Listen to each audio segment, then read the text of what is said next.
Support comes from the Missouri Forest Products Association, honoring Arbor Day on April 26th, with an ongoing commitment to sustainable stewardship and conservation of Missouri's forests. ChooseWood.com. From St. Louis Public Radio. This is St. Louis on the Air.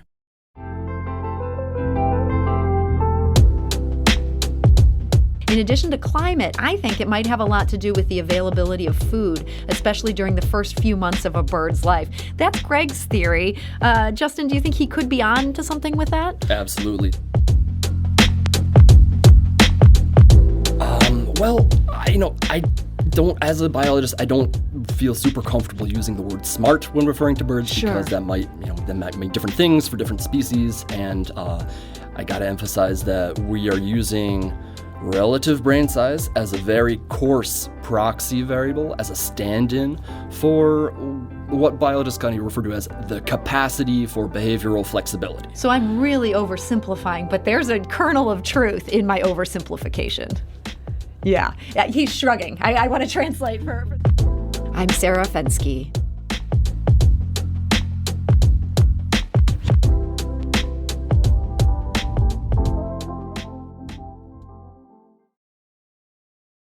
Astute birders may have noticed an interesting fact. Since the late 1970s, North American birds have been decreasing in size. Researchers believe the change has been driven by changes in the environment, including warmer temperatures. Yet new research from Washington University indicates that bigger-brained birds did not shrink as much as smaller-brained ones. That's even when they experience the same amount of warming. A study published in Ecology Letters earlier this month explains what scientists learned about this and why it matters. And joining us today with more is Justin Baldwin. He is a PhD candidate with the Botero Lab in the Division of Biology and Biomedical Sciences at Washington University. Justin, welcome. Hi there. So, Justin, you start this study by noting that many birds are getting smaller. Is that an established fact at this point?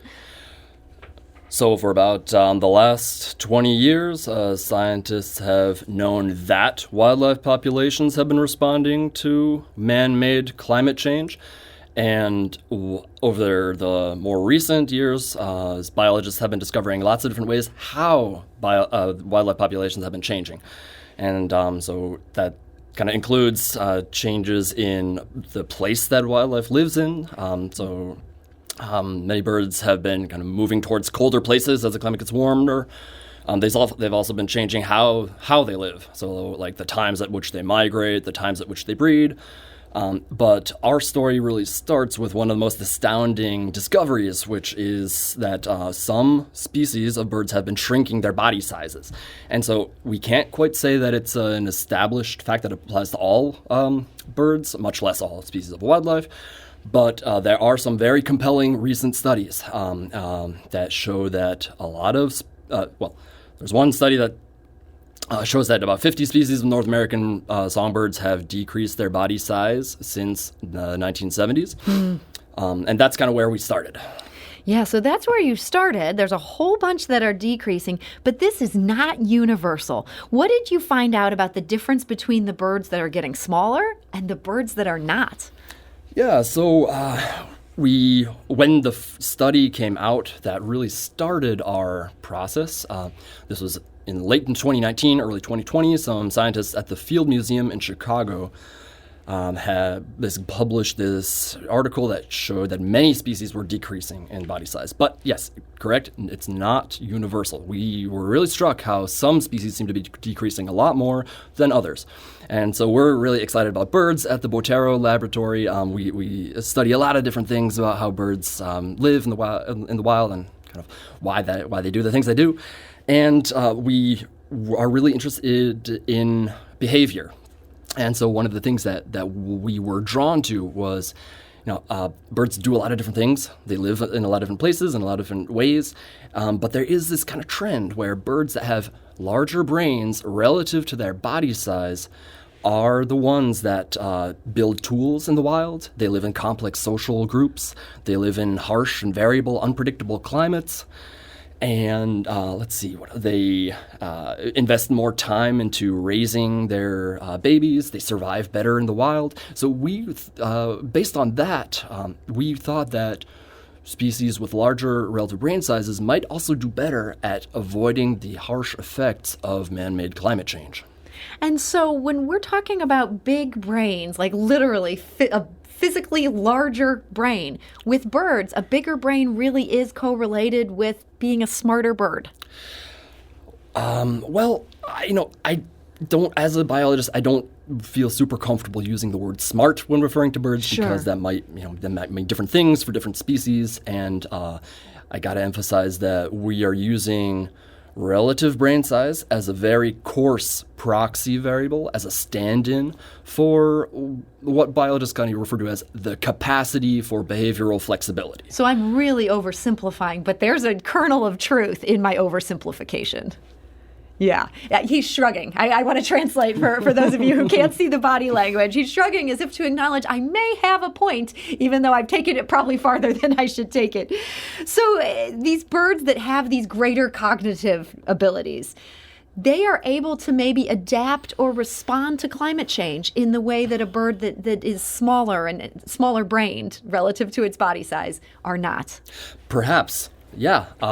So what we've kind of found is not exactly how. That's the next great question to look into.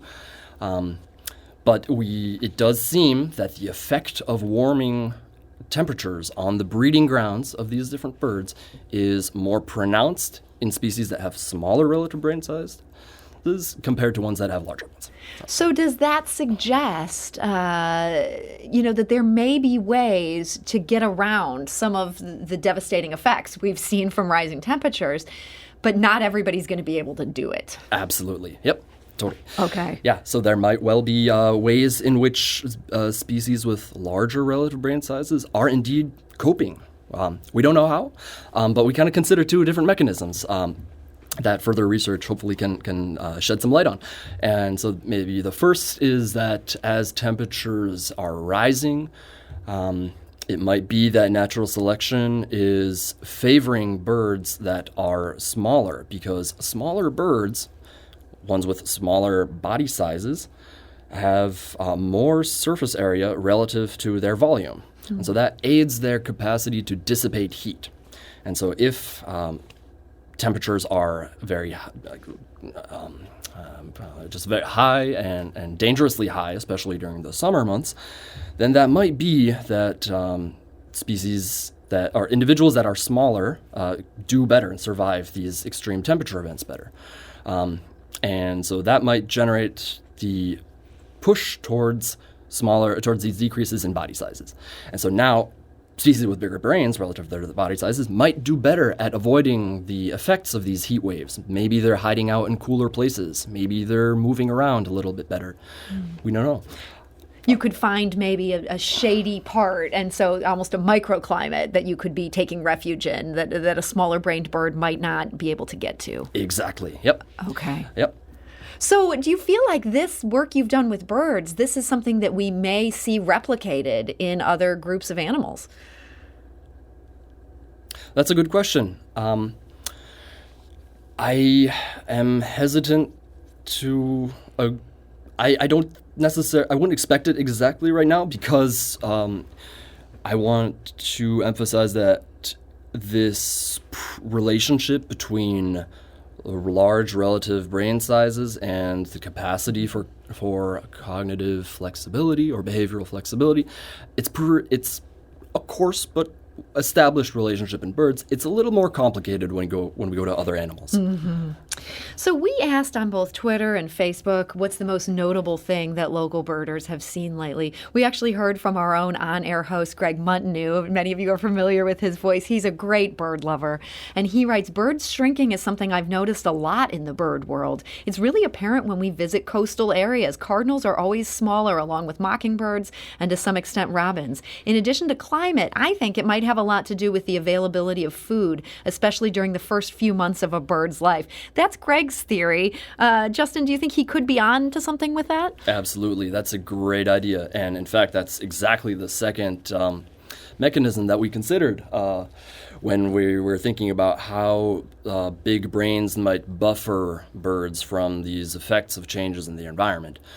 So I mentioned that natural selection for decreased body size might be one mechanism, but the other mechanism is exactly what Greg mentioned, which is this developmental plasticity. So it's the capacity for birds to respond to changes in their environment due to growth, basically. And so in that scenario, birds might well be decreasing due to decreased food availability over the last couple decades. So we got so many lovely photos from people who are into birds. You can check out those at STL On Air, our Twitter account. If you just look at the replies to our tweet, we even saw some photos of people's kids who were out birding. This thread just made me smile on a day. I feel like we could all really use it. I want to encourage people to check that out. Feel free to share your observations of what you've noticed out in the field. Justin, it was interesting that one of the data sets that you were able to use in this study, you mentioned it came from the Field Museum in Chicago. They were looking at birds who'd been killed in window strikes, which is such a big, bad problem. But maybe some good is coming out of this because their bodies are now being used for science. Do you feel like that data set could yield more insights? Are you going to be looking at it for different things? Oh, absolutely. This is one of the really great aspects of this kind of work is that it's very collaborative. And so what the researchers from the Field Museum generated is this massive data set. Over 70,000 species, individuals were measured and collected and deposited as specimens in the Field Museum, and they shared all of their data. And so we're looking at some of these additional aspects. We're kind of for some next projects, but I imagine researchers all around the world might who might be interested in these kind of questions. They have access to these data. So that is so cool. Yeah. So for you, I mean, we know a lot of amateur bird lovers, some that moonlight as radio hosts. Were you somebody who was just in love with birds as a kid? Yeah. Yes. Although I found my way to birds kind of during undergrad. You knew you wanted to study biology? Indeed. Yep. I guess as a kid, I spent a lot of time outside, but mostly played music, but then kind of fell in love with biology in my kind of early undergrad years. And what made birds such a thing that you decided, you want to go all the way with a PhD going way into bird life? Well, to me, they're just really magical, and they're diverse. They're all over the place. They have figured out thousands of different ways of living. They've conquered all continents of the earth. Their success story is, it spans 60 million years of evolution. It really begins with the end of the dinosaurs. It ties in all these cool ideas about big questions about life on Earth, ecology and evolution. They're just fun to think about, and also they're wild. They do crazy things, right? And there's a lot that's still unknown. Believe it or not, people are still describing new species to science from remote, undersampled places in the world. And so there's a lot of that just basic discovery that's out there to be done. So I guess that type of excitement for discovery kind of drew me in, and then it kind of didn't really look back. Yeah, and so now are you able to just be out in the world without paying so much attention to the birds? As you say, they're kind of all around us. This is something where you can never fully leave the lab when your subject is birds. Yes. Although I think one of the great things that I love about birds is also there's so many different ways to enjoy them. So studying them academically is very rewarding. I've had a lot of fun doing that, but it's only one of the many ways, right? And so, bird watching and birding is something that I think is I've gotten a lot of pleasure from that. I've met a lot of really wonderful people from all different backgrounds and walks of life all over the planet, just due to bird watching or sharing information or observations about birds. So, I guess there are a lot of different ways to enjoy birds. Yeah. Well, Justin Baldwin, thank you for joining us today. Thank you so much for having me here. And Justin is a PhD candidate studying biology at Washington University. You can read his new study in Ecology Letters. This is St. Louis on the Air on St. Louis Public Radio.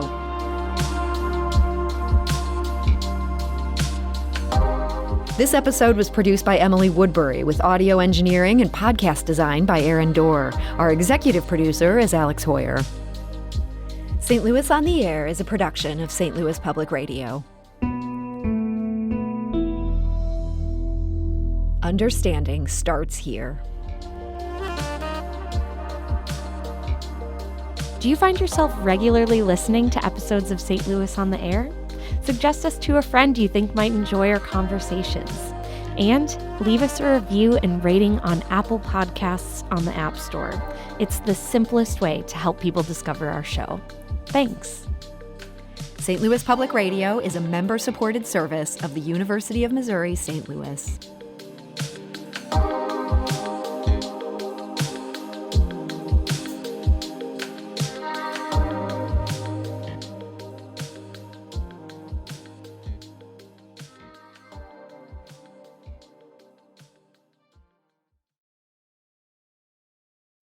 Support comes from the Missouri Forest Products Association, honoring Arbor Day on April 26th with an ongoing commitment to sustainable stewardship and conservation of Missouri's forests. ChooseWood.com.